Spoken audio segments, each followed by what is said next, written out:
Bismillahirrahmanirrahim. Sidang penonton yang saya hormati sekalian, Allah Subhanahu wa taala berfirman, "Kullu nafsin dha'iqatul maut wa innama tuwaffawna ujurakum yawmal qiyamah.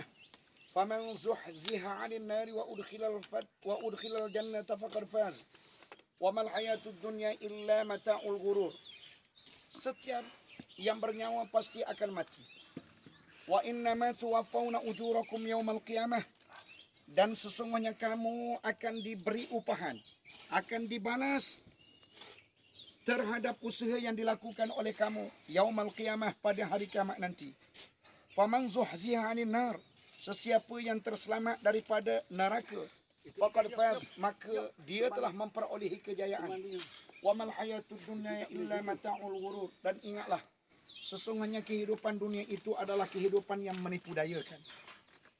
Tuan-tuan sidang penonton yang saya hormati sekalian, adakah orang mati itu tahu bahawa dia telah mati? Adakah orang mati itu tahu bahawa dia telah mati? Pada awalnya, seseorang yang mati itu tidak mengetahui bahawa dia telah mati, kecuali dia seolah-olah merasai bermimpi, di mana dia melihat bahawa dia ditangisi, dia sedang dimandi, dia sedang dikapan, dia sedang disolat, dia sedang dibawa masuk ke dalam lahat, dia sedang ditimbus. Kemudian pada saat itu Allah Ta'ala mendatangkan roh kepada tubuhnya.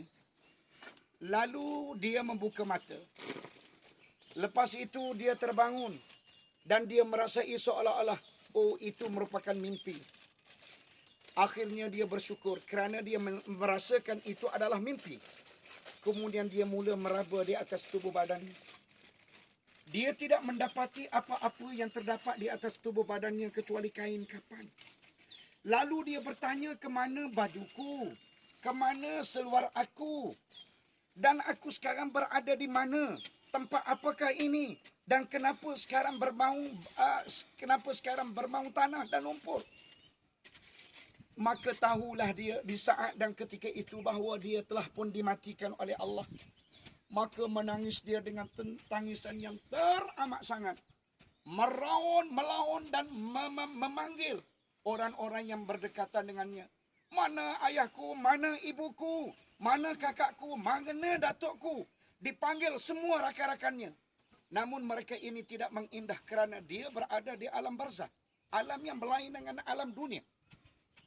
Sidang penonton yang dihormati sekalian, Al-Bazzar menceritakan bahawa di saat orang ramai sedang membuat persiapan untuk memandikan jenazah, kain dipotong, kemudian kapur barus disediakan, kain bidara telah diperkecil-kecilkan, air telah disimpan untuk persiapan memandikan mayat. Tiba-tiba muncul seorang yang tampan lagi cantik, berdiri di bahagian kepala mayat. Kemudian apabila mayat dimandi dan setelah mayat dikapan, mayat hendak disembahyangkan, lelaki yang tampan itu berada di bahagian tengah mayat. Akhirnya mayat ini diusung dan dibawa ke dalam kubur. Setelah berada di dalam kubur, orang berada di atas kubur meninggalkan kubur. Lalu datanglah para malaikat Munkar dan Nakir untuk menyoal. Tetapi malaikat ini tidak dapat menyoal kerana ada lelaki bersama dengan si mayat itu. Lelaki yang tampan ada bersama dengan si mayat ini.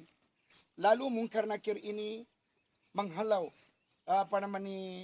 lelaki yang tampan itu. Kerana Munkar Nakir ingin bertanya one by one. Lalu lelaki ini mengatakan, walau apa cara keadaan sekalipun, aku tetap tidak akan meninggalkan si mayat ini. Kalau kamu nak tanya dia, tanyakanlah. Sebab itu tanggungjawab kamu. Lalu lelaki ini berpaling kepada mayat. Wahai mayat, jangan kamu bimbang, jangan kamu takut. Aku adalah teman karib kamu. Sewaktu kamu berada dalam dunia dulu, kamu selalu membaca aku. Kamu selalu membaca Al-Quran. Maka akulah Al-Quran yang kamu baca. Kadang-kadang kamu membacakan aku dengan suara yang kuat.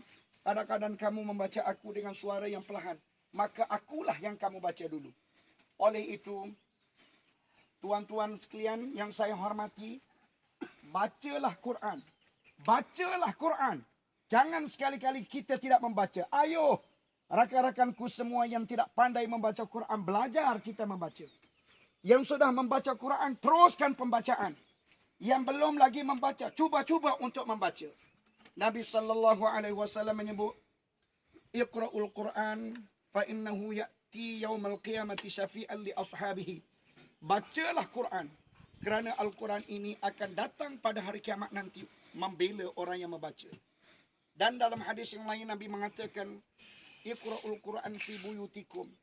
Bacalah Al-Quran di rumah kamu. Fa innal baital ladzi la yaqra'ul Quran yaqillu khairuhu. Kerana sesungguhnya rumah yang tidak dibaca Quran, sedikit kebaikan yang datang pada rumah tersebut. Wa yakthuruhu syarruhu. Banyak kejahatan yang datang pada rumah tersebut.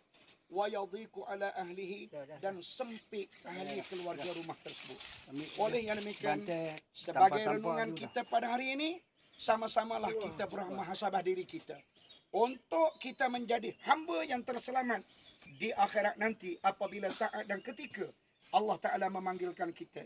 Tengok, ini adalah rumah yang seharusnya menjadi kebanggaan kita. Rumah yang kita diami sekarang akan ditinggalkan. Kereta yang kita naiki sekarang akan ditinggalkan. Anak, isteri kita, kawan-kawan kita, semua ditinggalkan. Hanya akan ada bersama dengan kita amalan.